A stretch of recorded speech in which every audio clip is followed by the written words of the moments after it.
Welcome in competitive world. इससे पहले आज हम पढ़ेंगे इंडियन इकोनॉमिक्स।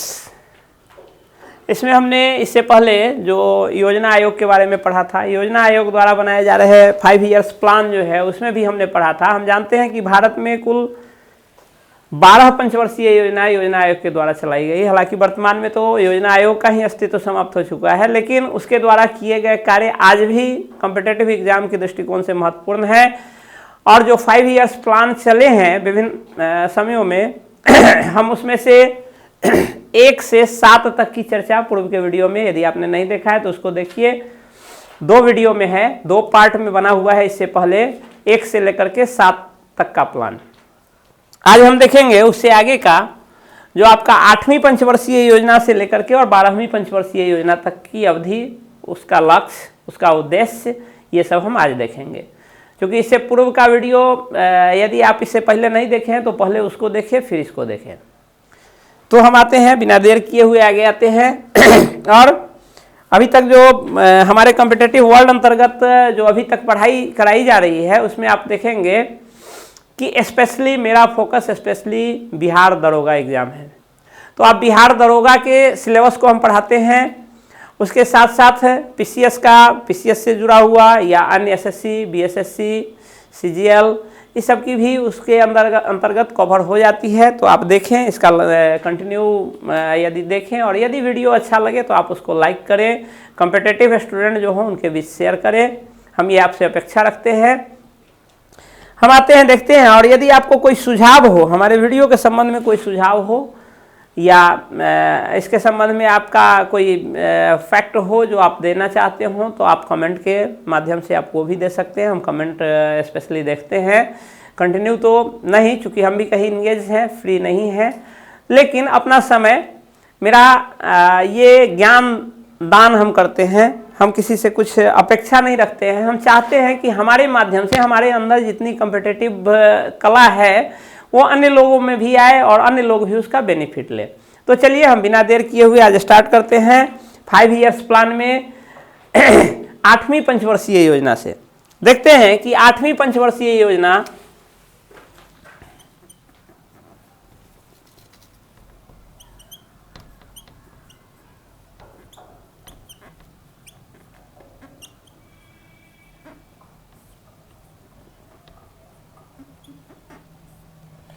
ये जो है 8वीं पंचवर्षीय योजना, इसका योजना काल था 1992 से लेकर के 1997 तक।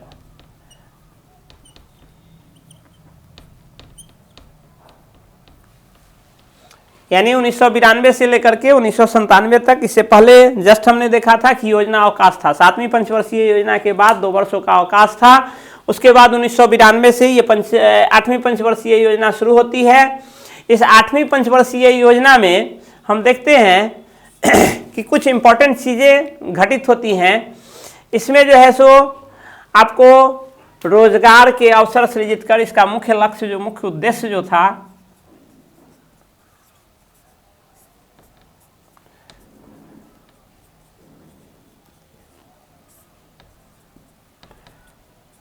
के सृजन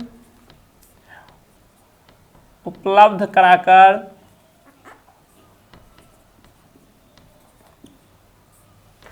मानव संसाधन का विकास करना है।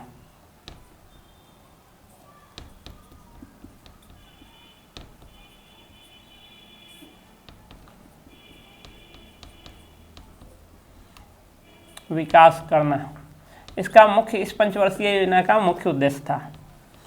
इसमें रोजगार के अवसर हेतु एक तो आपको 1993 ईस्वी में राष्ट्रीय महिला कोष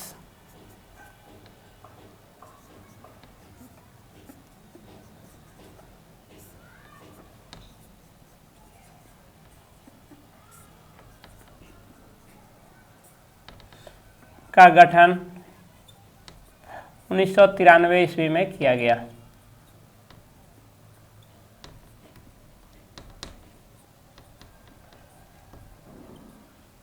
दूसरा, प्रधानमंत्री रोजगार योजना,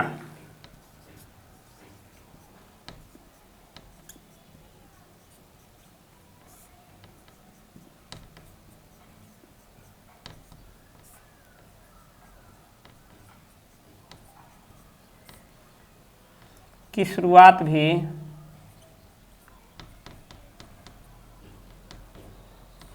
उन्नीस सौ 93 ईस्वी में की गई।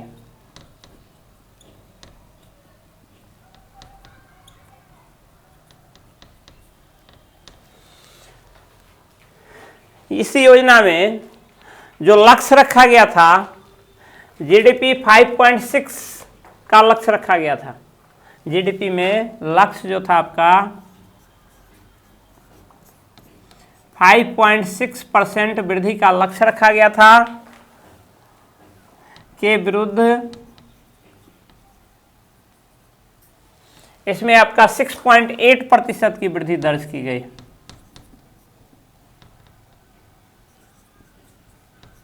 अर्थात यह एक सफल योजना थी।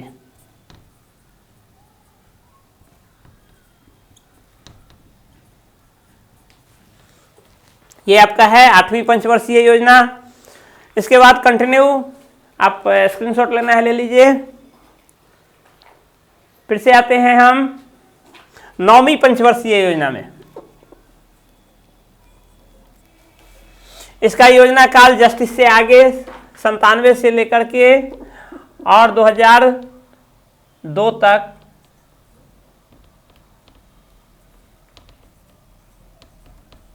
ये योजना जो है सो 9वीं पंचवर्षीय योजना चली है। हम आते हैं, देखते हैं 9वीं पंचवर्षीय योजना की विशेषता। उद्देश्य तो रहने दीजिए, लक्ष्य भी रहेगा।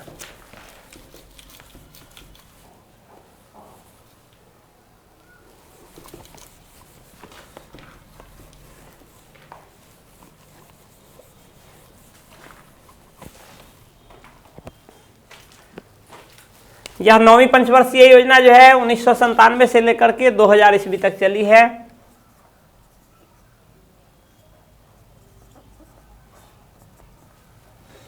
इसका देखते हैं 9वीं पंचवर्षीय योजना का उद्देश्य जो था, यह न्यायपूर्ण वितरण प्रणाली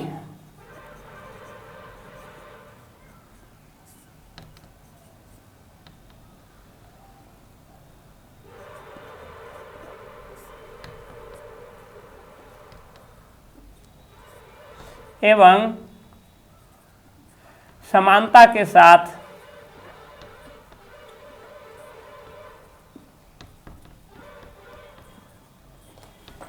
विकास, ये जो है सो इसका मुख्य उद्देश्य रखा गया था। इस योजना अंतर्गत देखते हैं कि ये जो वर्ष है, भारत में ही नहीं विश्व में तो आर्थिक मंदी आई थी, इसके साथ साथ अंतर्राष्ट्रीय मंदी, आर्थिक मंदी आई थी। इसके साथ साथ भारत भी विभिन्न समस्याओं से जूझ रहा था।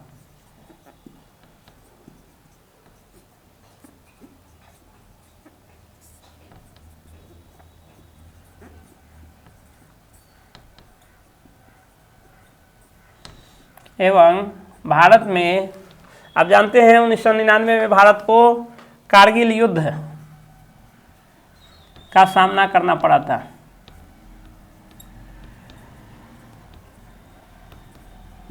कारण यह योजना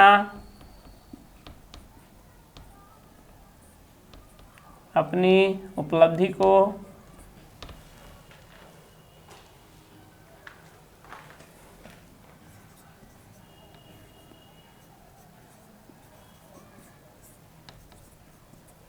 पाने में असफल रहे।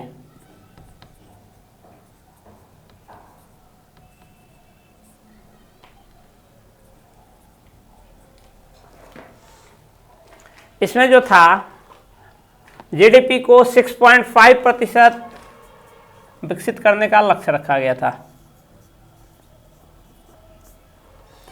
6.5% लक्ष्य था, जिसके विरुद्ध 5.4% वृद्धि दर्ज की गई।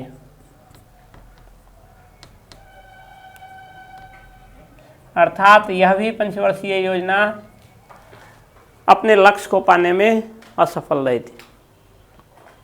इससे आगे आते हैं 10वीं पंचवर्षीय योजना।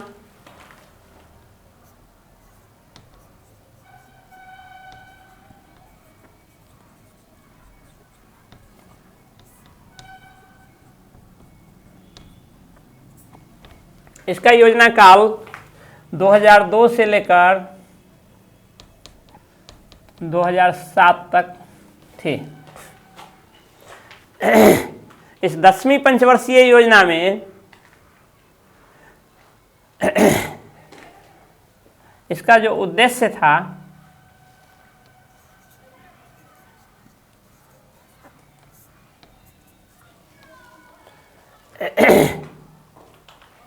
इसमें था कि अगले 10 वर्ष में, इस 10वीं पंचवर्षीय योजना का था अगले 10 वर्ष में प्रति व्यक्ति आय को दोगुना कर लेना। इसमें इसका उद्देश्य जो रखा गया था, गरीबी एवं बेरोजगारी को दूर कर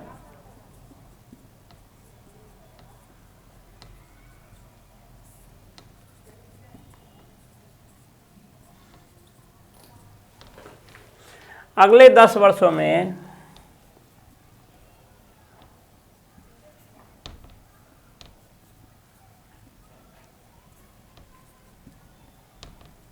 प्रति व्यक्ति आय को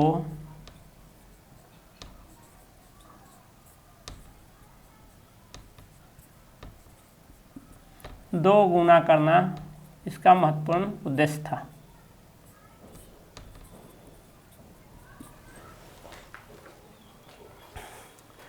इसमें इसको दूर करने के लिए ये रखा गया था कि उपभोग के स्तर को बढ़ाएंगे। उपभोग के स्तर को बढ़ाना लक्ष्य रखा गया।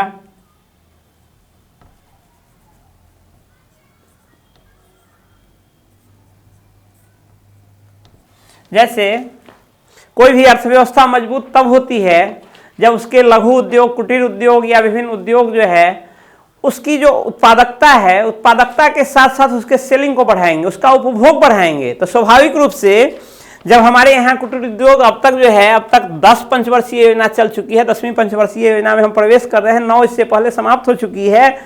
तो अब तक हमारी अर्थव्यवस्था बहुत हद तक पटरी पे आ चुकी थी। तो इस अर्थव्यवस्था में अब ये लक्ष्य रखा गया कि जितने कुटीर उद्योग, लघु उद्योग या अन्य उद्योग हैं उसके द्वारा उत्पादन जो हो रही है, उस उत्पादन के उपभोग यानी बाजार को हम बढ़ाएंगे, बाजार को प्रोत्साहन देंगे। तो इस अर्थव्यवस्था में बाजार को प्रोत्साहित किया गया और उपभोग के स्तर को बढ़ाने को भी प्राथमिकता दी गई और यह लक्ष्य रखा गया कि इस प्रकार हम अगले 10 वर्षों में यानी 2012 तक हम अपने प्रति व्यक्ति आय को दोगुना कर लेंगे। इसमें जो लक्ष्य था आपका, लक्ष्य था 8%। इसमें लक्ष्य रखा गया था जिसमें 8% के जगह लक्ष्य था इसमें आपको जीडीपी का 8% वृद्धि का लक्ष्य रखा गया के विरुद्ध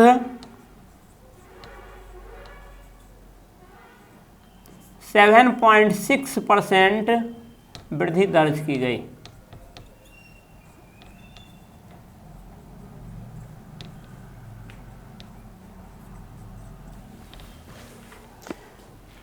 आप इसका स्क्रीनशॉट लीजिए, फिर हम आएंगे। 2 और बचता है, हालांकि एक में तो बहुत ज़्यादा नहीं है, वो तो बीच में ही समाप्त मानी जाती है।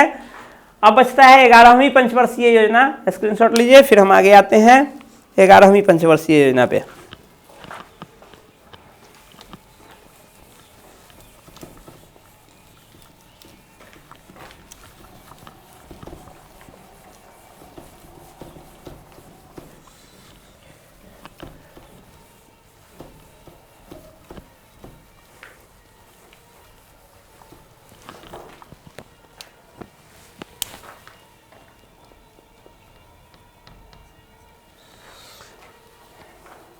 यह 11वीं पंचवर्षीय योजना जो है ये आपका 2007 से लेकर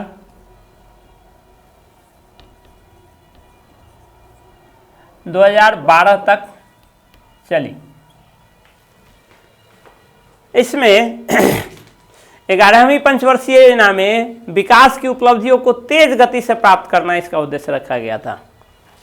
विकास की उपलब्धियों को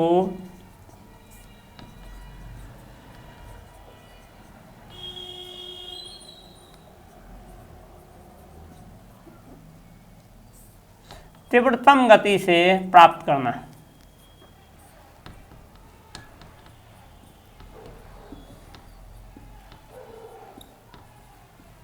इसका लक्ष्य रखा गया था, उद्देश्य था इसका।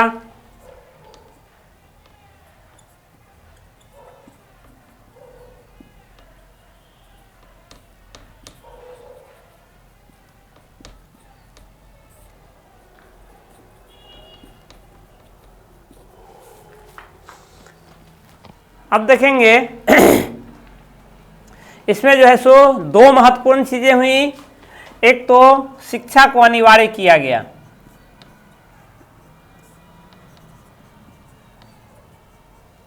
शिक्षा को अनिवार्य, अब यह आवश्यकता महसूस हुई कि बगैर शिक्षा के हम इसको नहीं प्राप्त कर सकते हैं।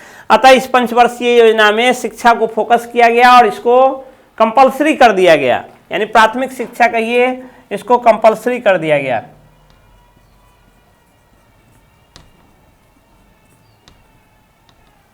दूसरा, इसमें किसानों की ऋण सामूहिक माफी की गई।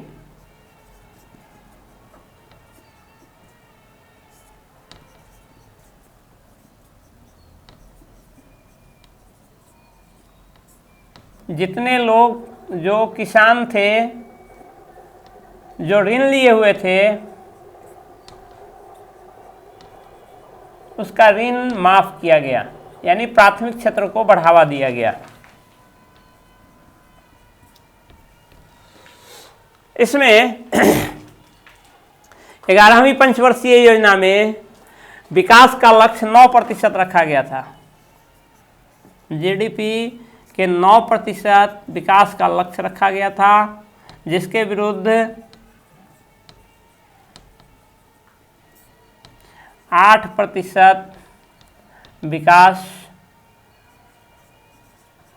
दर्ज किया गया।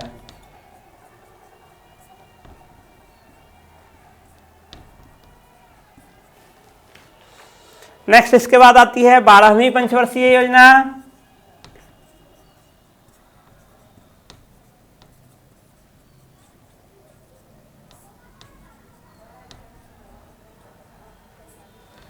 यह 12वीं पंचवर्षीय योजना जो है, इसका आपका काल जो है, योजना काल आपका 2012 से लेकर 2017 तक था। जबकि सबसे पहले तो इसके उद्देश्य में आते हैं हम। इसका उद्देश्य था अधिक से अधिक विदेशी निवेश को अपनी ओर आकर्षित करना।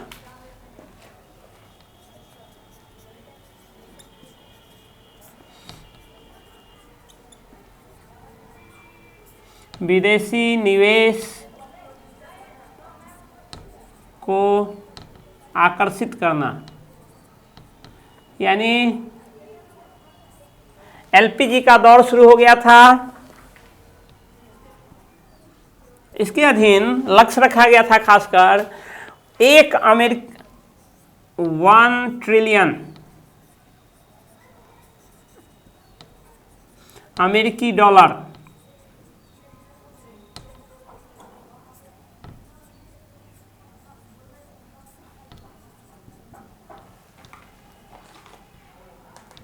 का निवेश कराना। यद्यपि इसी बीच भारत में आपको 15 अगस्त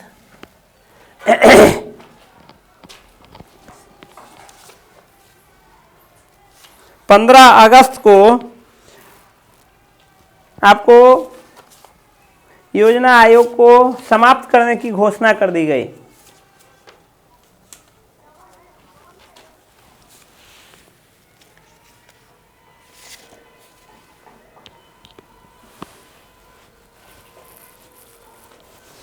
इसी बीच 15 अगस्त 2014 को योजना आयोग को समाप्त कर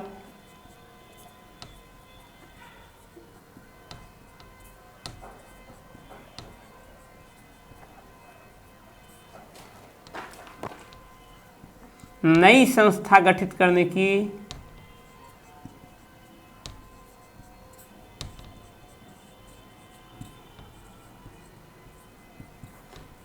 घोषणा प्रधानमंत्री द्वारा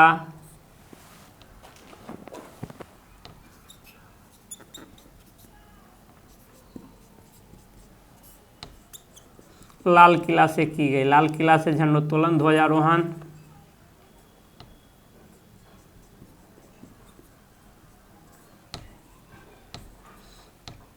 के अवसर पर लाल किला से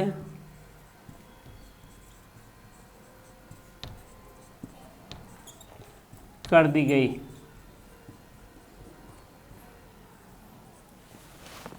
तथा 1 जनवरी 2015 से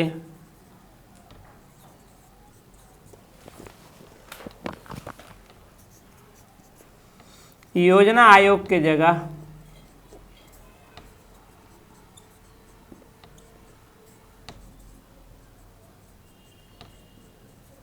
नीति आयोग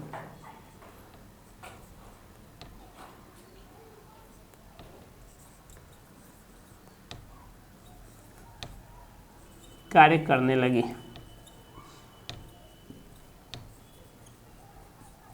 तो इस प्रकार हम देखते हैं योजना आयोग का गठन, योजना आयोग द्वारा की गई विभिन्न कार्य, उसके द्वारा प्रारंभ की गई 5 इयर्स प्लान। उस 5 इयर्स प्लान में 3 बार जो अवकाश हुआ है, 3 बार जो विराम हुआ है, गैप हुआ है, वो गैप जो उसके अलावे विभिन्न योजनाओं विभिन्न 5 इयर्स प्लान अंतर्गत कार्यान्वित की गई योजनाएं, उसकी विशेषता, उसका उद्देश्य, उसका लक्ष्य की प्राप्ति और प्राप्त न होने के कारण, इतने चीज़ों पर हमने फोकस किया। इस 3 पार्ट में हम चाहेंगे कि आप इन तीनों पार्टों को देखें, बारी बारी से देखें। ऐसा नहीं कि पहले 3rd पार्ट को देखें, पहले 1st पार्ट, 2nd पार्ट, फिर 3rd पार्ट को देखें। और इसका जो है सो प्रतियोगी परीक्षाओं की दृष्टि से जो इसका इम्पोर्टेंस है उसको देखते हुए इसका अध्ययन करें, इसके डेटा को याद करें। फिर से आएंगे हम नेक्स्ट वीडियो में, तब तक के लिए धन्यवाद।